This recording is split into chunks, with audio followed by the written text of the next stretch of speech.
Students, आज जो मैं टॉपिक डिस्कस करने वाली हूँ वो है रैशनल नंबर। तो ये एक इंट्रोडक्शन वीडियो है। तो इस वीडियो में हम देखेंगे कि रैशनल नंबर क्या होते हैं। तो रैशनल नंबर का पहले मीनिंग देख लेते हैं।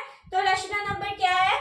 ये जो एक नंबर लाइन है, नंबर लाइन के ऊपर ऑल पॉजिटिव नंबर और नेगेटिव नंबर इंक्लूडेड जीरो हो तो वो क्या हो जाते हैं? Rational number. तो यहाँ देखो, नंबर लाइन के ऊपर जितने भी पॉजिटिव नंबर दिए हुए हैं और जितने नेगेटिव नंबर दिए हैं साथ में जीरो हो तो वो क्या हो जाता है? Rational number.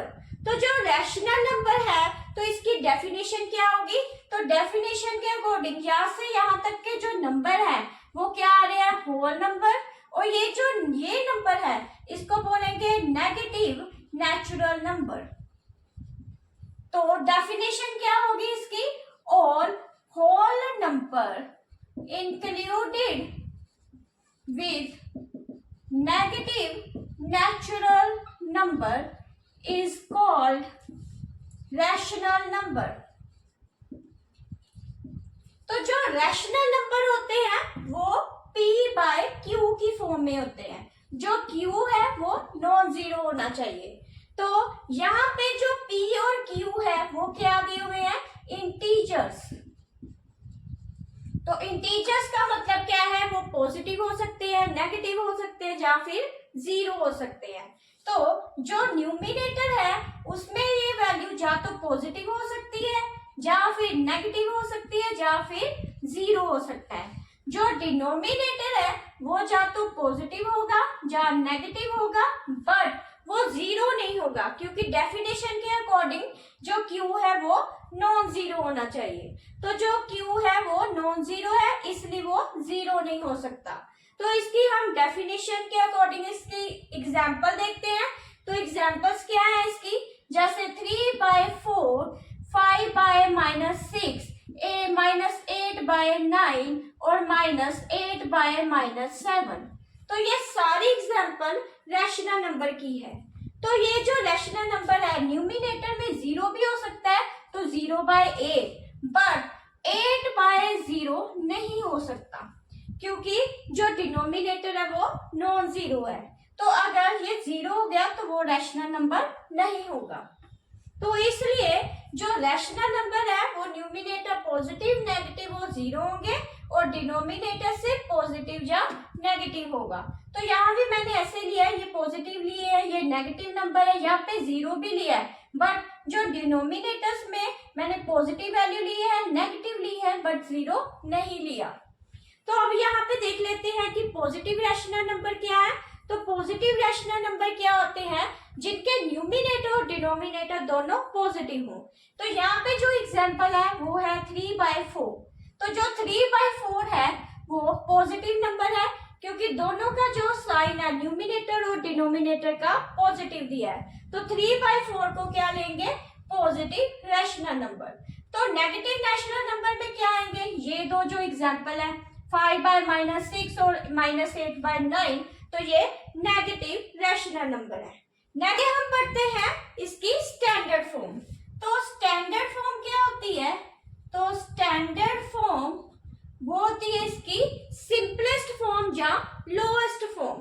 तो सिंपलेस्ट या लोएस्ट फॉर्म क्या होगी? जैसे 15/30 दिया हुआ है, तो अगर मैं इसको कटिंग करूं तो ये 15 के टेबल पे जा रहा है, तो 15 का 50, 52 का 30, तो मेरे पास जो आंसर आया 1/2 आया। तो ये जो 1/2 है ये फर्दर आगे कटिंग नहीं हो रहा, तो ये इसकी क्या हो जाएगी? स्टैंडर्ड फॉर्म या सिंपलेस्ट फॉर्म। तो इसमें एक जो डेफिनेशन लगती है वो ये है कि इसका जो न्यूमिनेटर और डिनोमिनेटर का कॉमन फैक्टर है वो 1 के इक्वल होना चाहिए।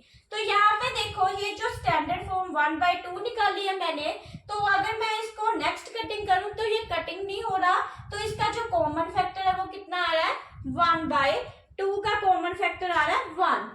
तो ऐसे इसकी और एग्जांपल ले लेते हैं, जैसे 10/30, तो इसकी स्टैंडर्ड फॉर्म कितनी आ गई? 1/3। तो ये 3/6, इसकी भी स्टैंडर्ड फॉर्म कितनी आ गई? ये आ गया 1/2। तो ये तो था इसकी स्टैंडर्ड फॉर्म। नेक्स्ट देखते हैं इक्विवेलेंट रैशनल नंबर। तो इक्विवेलेंट रैशनल नंबर कौन से होते हैं? जैसे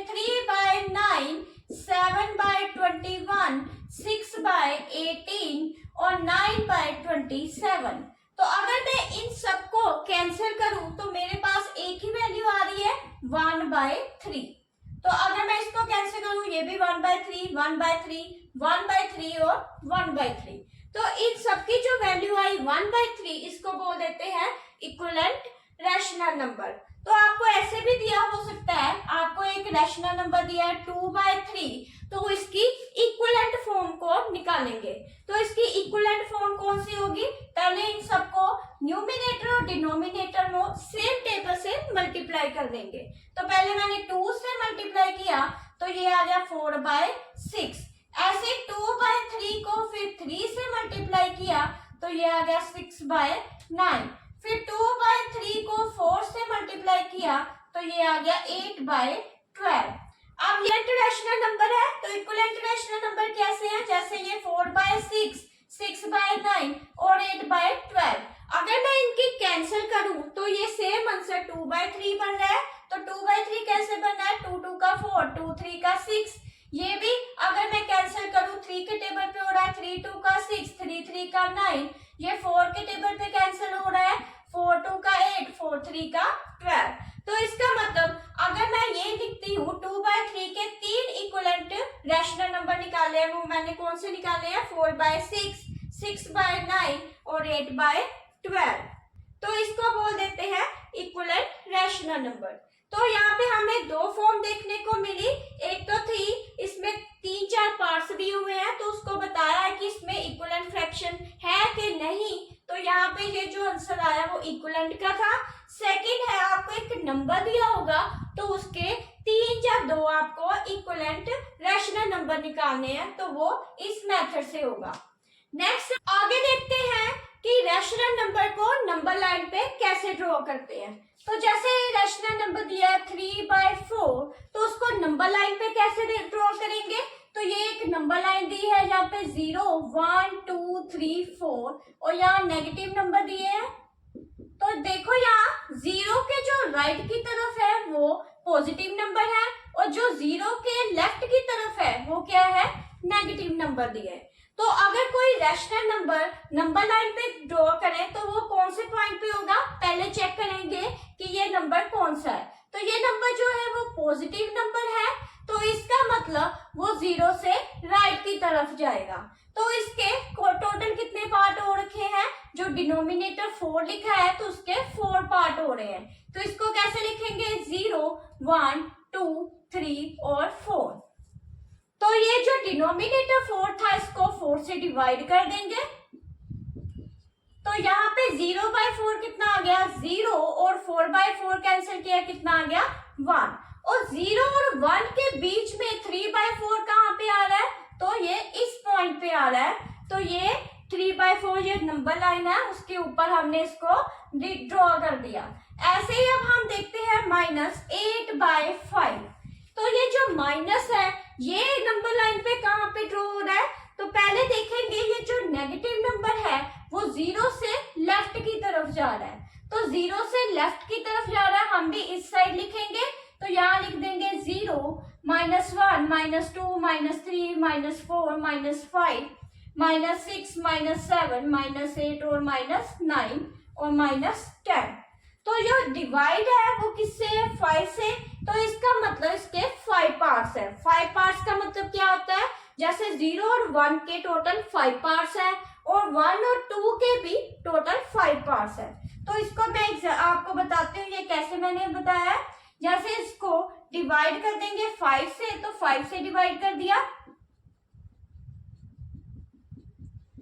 तो ये सारे नंबर्स को जब 5 से डिवाइड किया तो 0/5 कितना हो गया? 0 और 5/5 कैंसिल होके कितना आ गया? -1 और 10 जो 5 इसको भी कैंसिल किया, ये -2। तो 0 और -1 के बीच के टोटल कितने हैं? 5 पार्ट्स। और -1 और -2 के भी कितने पार्ट्स हैं? 5 पार्ट्स। अब ये देखते हैं -8/5 कहाँ पे आ रहा है। तो ये रहा -8/5, तो ये इस पॉइंट पे है, तो ये नंबर लाइन पे इस पॉइंट पे लगेगा।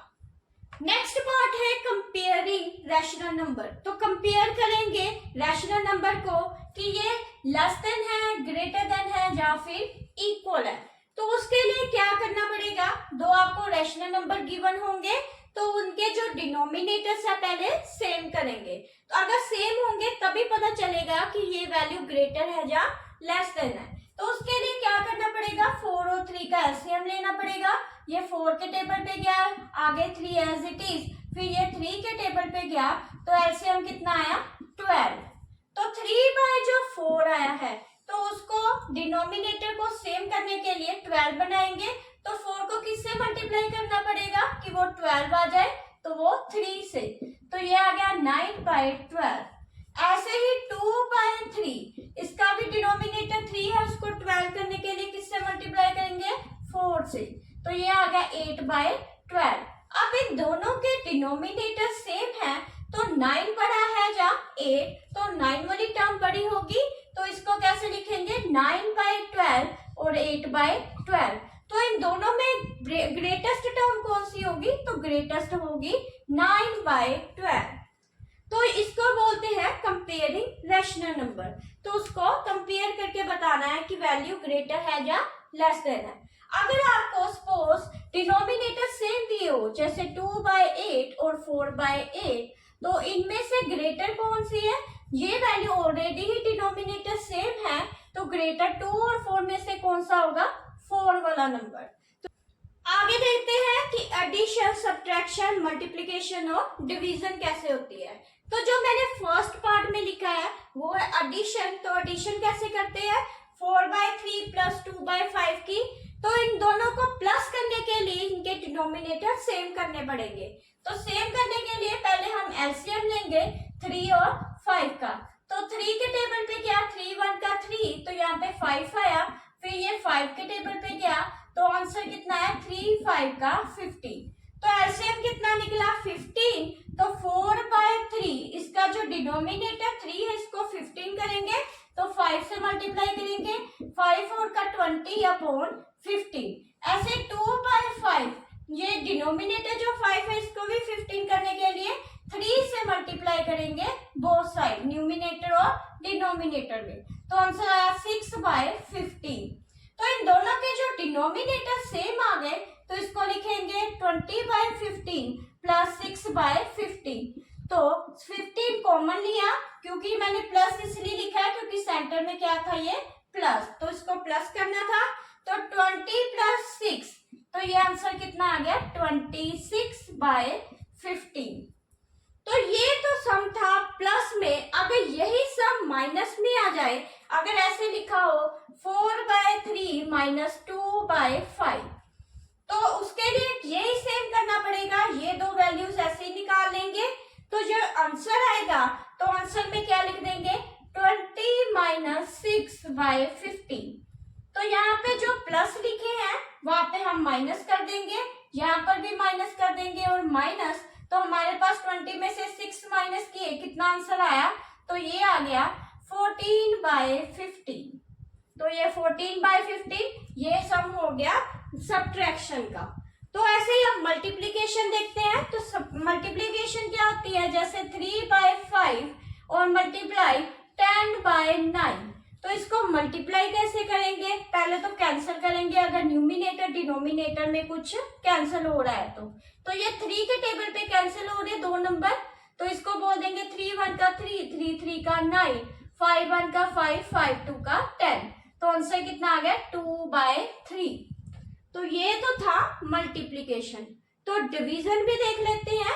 तो डिवीजन में कैसे है, जैसे 3 बाय 5 डिवाइडेड बाय 9 बाय 10, ऐसे अगर आपको कोई टर्म दी है उसको डिवीजन में करना है, तो डिवीजन में कैसे सॉल्व करेंगे, 3 बाय 5 जो डिवाइड है उसको मल्टीप्लाई में चेंज कर देंगे, और जो नेक्स्ट टर्म है 9 बाय 10 उसका रेसिप्रोकल चेंज हो जाएगा। तो वो रेसिप्रोकल में जब होगा तो न्यूमिनेटर डिनोमिनेटर में आ जाएगा, डिनोमिनेटर न्यूमिनेटर में, तो यहाँ लिख देंगे 10 बाय 9।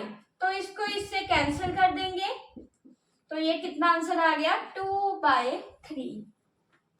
तो ये तो थी introduction of whole chapter rational number की।